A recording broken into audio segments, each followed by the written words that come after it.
বিদেশে ভারতের একমাত্র পূর্ণাঙ্গ সামরিক ঘাঁটি ছিল তাজিকিস্তানের আইনি বিমান ঘাঁটি, কিন্তু সেখান থেকে অনেকটা চুপি সারে সৈন্য ও সরঞ্জাম সরিয়ে নিয়েছে দিল্লি।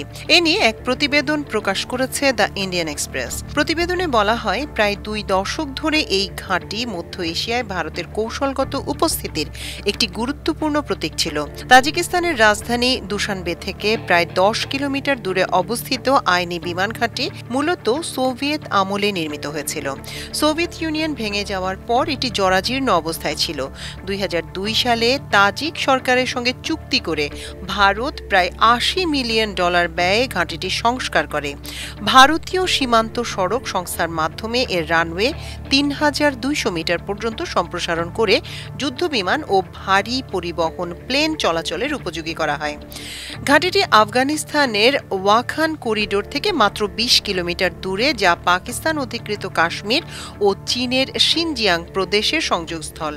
এই অবস্থান ভারতের জন্য অত্যন্ত কৌশলগত ছিল, বিশেষ করে পাকিস্তান ও চীনের উপর নজরদারি এবং আফগানিস্তান মধ্য এশিয়া অঞ্চলে প্রভাব বিস্তারের ক্ষেত্রে। 2022 সালে নীরবে আইনি ঘাঁটি থেকে সৈন্য ও সামরিক সরঞ্জাম প্রত্যাহার শুরু করে ভারত। ওই সময় তাজিক সরকারের সঙ্গে চুক্তির মেয়াদ শেষ হয় এবং তারা নতুন করে লিজ নবায়নে আগ্রহ দেখায়নি। কূটনৈতিক সূত্রগুলো জানায়, রাশিয়া ও চীনের চাপেই ভারতকে লিজ নবায়নের অনুমতি দেয়নি তাজিকিস্তান।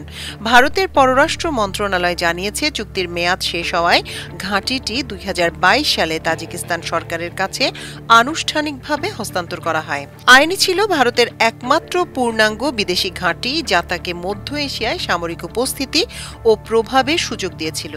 ঘাঁটিটি থেকে আফগানিস্তান, চীন ও পাকিস্তানের সীমান্ত এলাকায় গোপন নজরদারির সুবিধা মিলত। ফলে ভারত এখন ওই অঞ্চলে প্রভাব হারাতে পারে বলে মনে করছেন বিশেষজ্ঞরা। ওয়াখান করিডোর ও শিনজিয়াং অঞ্চলের কাছাকাছি অবস্থানের কারণে আইনি ঘাঁটি ছিল চীন ও পাকিস্তানের উপর নজরদারির কৌশলগত কেন্দ্র। এখন সেই সুবিধাও হারালো ভারত। মাল্টিমিডিয়া ডেস্ক, আমার দেশ।